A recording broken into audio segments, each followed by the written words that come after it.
Здравейте, казвам се Велизар Хаджиев, от град Кърджали съм. Земеделски производител от 2011 година. Имам черешев масив от 40 декара. С голям зор го направих този масив, благодарение на усилия, труд и пот. Даже може да погледнете надолу, да видите как беше преди да заседя черешките и сега как са станали. Наскоро по програма закупих перка против слани, която ще ви покажем след малко, и един трактор LS, който съм доволен от двата продукта. Тази година върви нормално. Няма проблеми с сланите, защото си имаме перка против слани. Тук са около 4 сорта. Най-ранен ми сорт Бигаро Бюрла, основният Ван, опрашител имам Бинг и Сънбърс, Региния и Кордия. Това са сортовете, които са хрущялки и са перфектни.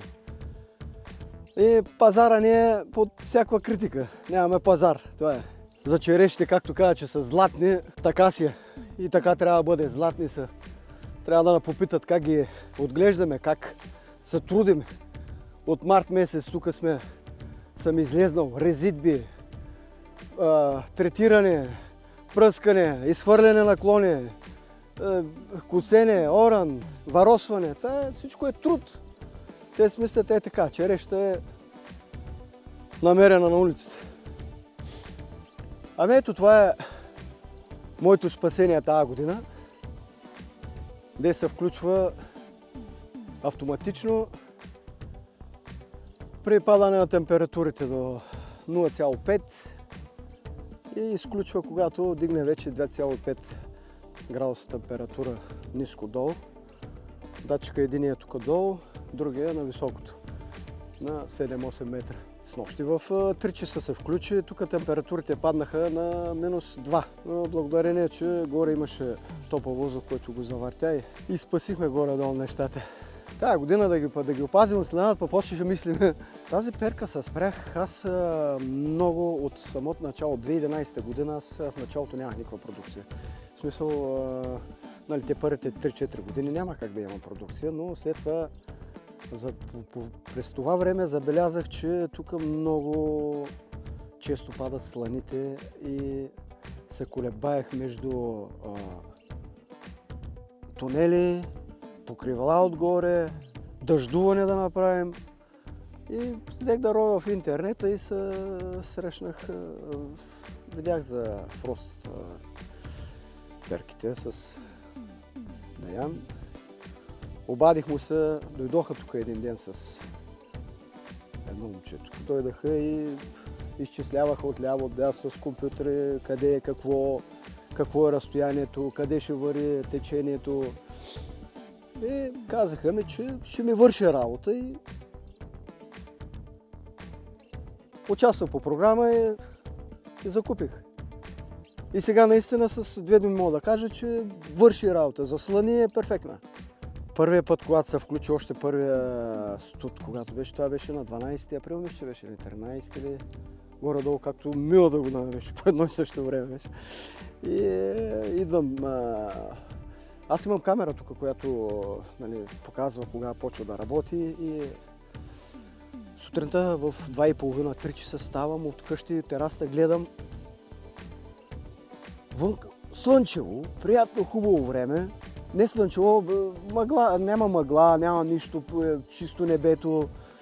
Викам, какво става там при мене? Едно като сняг валеше направо тук. От камерата те ми го показваше. Идвам тук. Това е един туман, една мъгла, сланата пада и то яко. Качих се горе в този район, де е перката, що да видя вътре, като едно голямо езеро, чисто, а мъглата и това сланата избутана в страни, към дерето и нагоре. Една като дупка се и тук. Направо ме очуди. Не вярвах до тогава, не вярвах, обаче се убедих, че има файда от нея. По-миналата година тук беше пълно с народ. Бях обявил черешите за левче, който сам си ги набере. Много народ имаш тук, много. Та даже от Битови дойдоха. Колегите от Битови дойдоха тук. Имаше хора, набра си, хапват си. То няма какво да ги правя, къде да ги нося? Пазара свърши, няма. Търговци ни извиват ръцете, от тебе левче, на пазара 10 евра. Хайде, какво правим? И пенсионера не може да вземе. Как ще вземе пенсионера за 200 лева пенсия? Няма да стане. Тук да идват пенсионерите да се берат и това. Малко обрасло, но не съм косил, понеже сега в момента има едни пиленца, които се мътят и може би тия 2-3 дена сигурно вече ще фръкнат от земята. Те са излюпени. Даже аз ги оглеждам. Къде беше? Тук беше гнездото. Даже мога да покажа гнезденцето къде е. Ако няма никой вътре, може би от утре ще започна да го изчистя това, защото пълно е с приятелчета. Тук беше. Видях го. Гнезденцето го видях. Ето го гнезденцето къде. Значи са отлетяли. Може да се работи. Къде е гнезденцето? Виж къде е. Тук борба с махнатия бръмбър. Мога да ви покажа. Той направо е там оттатък. То си има и там кофе. Залагам сини кофе.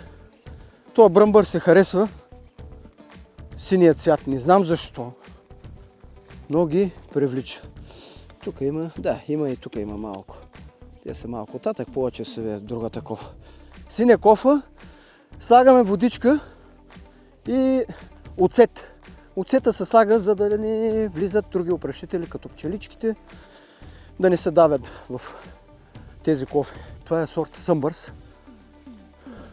4 реда ми са. 1, 2, 3, 4 реда.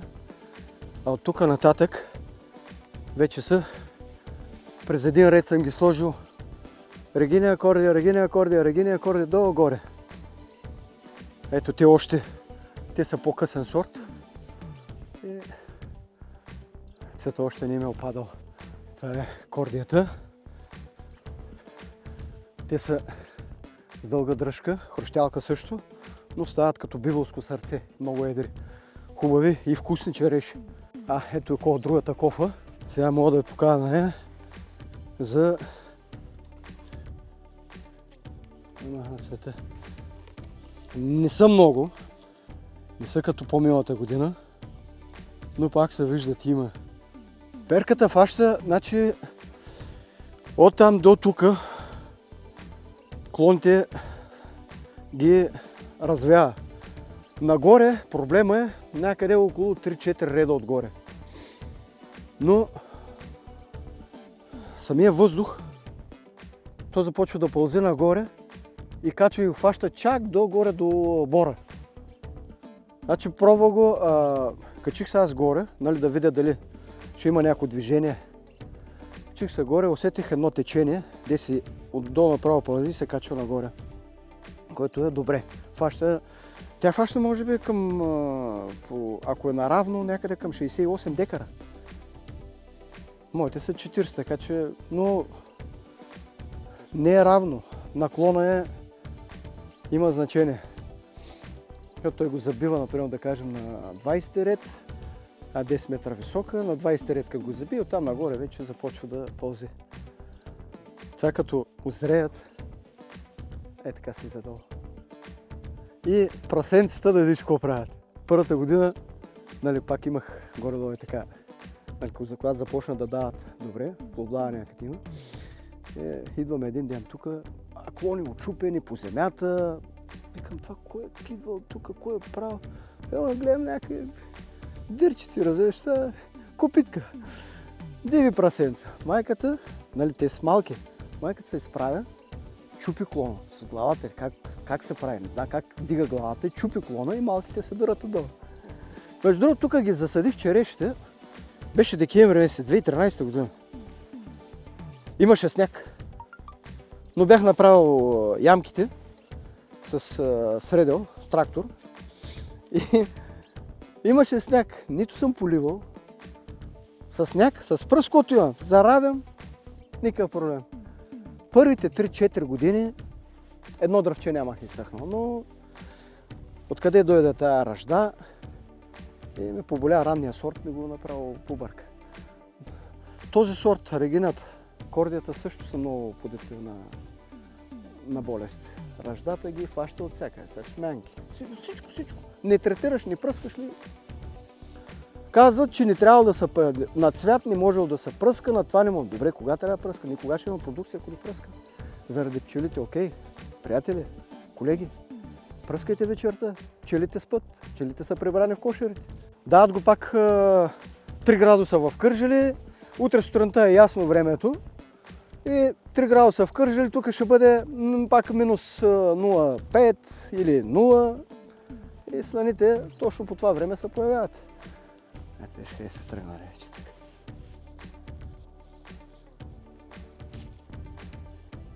Ами ето това, ето ръждата. Ето, бялата ръжда. Няма пъпка, няма нищо.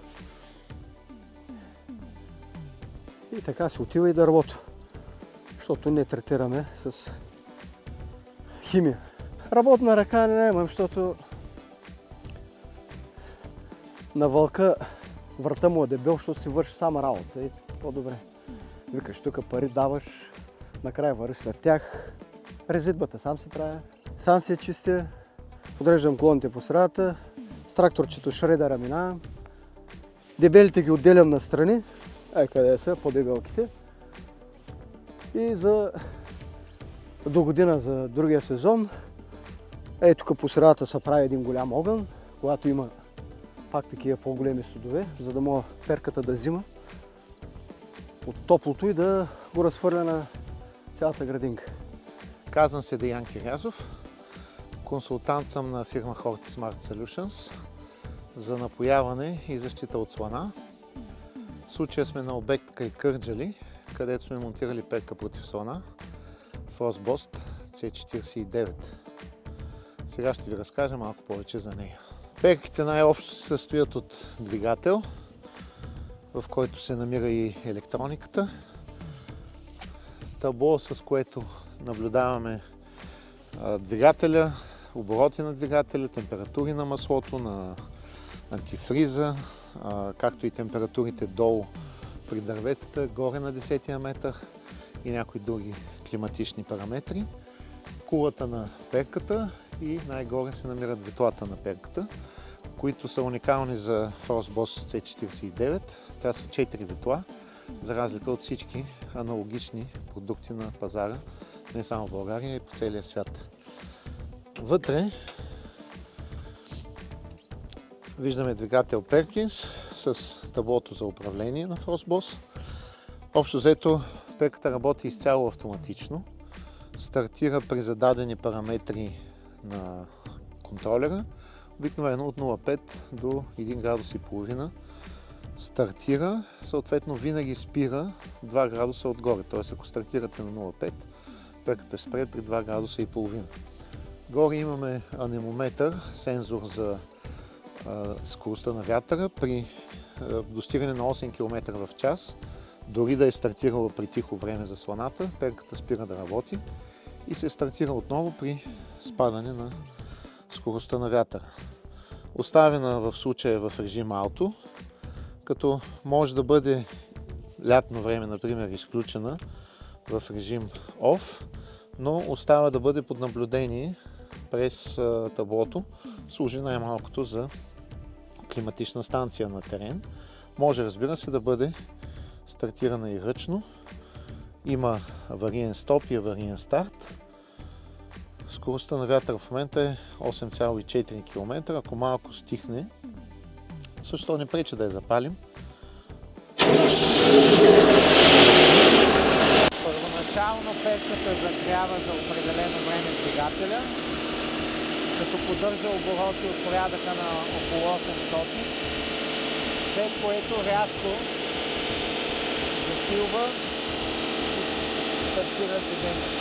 Видяхте как перката тръгна при настройки на градусите над тези, които сме в момента, и как при поява на вятър над 8 км в час тя автоматично спря, като двигателя продължава да работи, поддържа обороти, така че при спадане на вятъра да може пак да вдигне оборотите и да задвижи перката. Перката, ако погледнете нагоре, може би малко по-отдалеч се вижда, е разположена по ъгъл 6 градуса спрямо терена. Тук терена, разбира се, е наклонен, което спомага да се движи топлия въздух от перката по-далече да достигне в височина. Съответно, малко по-малък хват пък се получава надолу по терена, по наклона надолу. Перката е разположена 6 градуса спрямо терена и се завърта за 6 минути около оста си, т.е. на всеки 6 минути е на същото място, като през цялото време взима топъл въздух отгоре. Колкото по-добра инверсия има, толкова повече топъл въздух тя може да свали долу при растенията. Тази вечер, например, на 2 май, имахме инверсия от порядъка на 3 градуса и половина тук. Беше около 2 градуса край Стара Загора, Северна България беше... То не е според географското разположение, всеки един терен е индивидуален, но примерно край Исперих имаше на 2 места, на едното беше 2 градуса, на другото беше около градус и половина инверсията тази вечер. Перките нямат нужда от човек наблизо. Разбира се, производителя препоръчва да има човек, когато работят. Автоматично тръгват и спират, като можем да следим през приложението на производителите всички параметри основни на перката и на двигателя, включително оборотите, които нормално се движат около 1750 до 1780 оборота, когато перката е активна. Велизар може да ви покаже какво виждаме на екрана на телефона му. В момента се вижда на перка една, тя в случая е само една за този обект.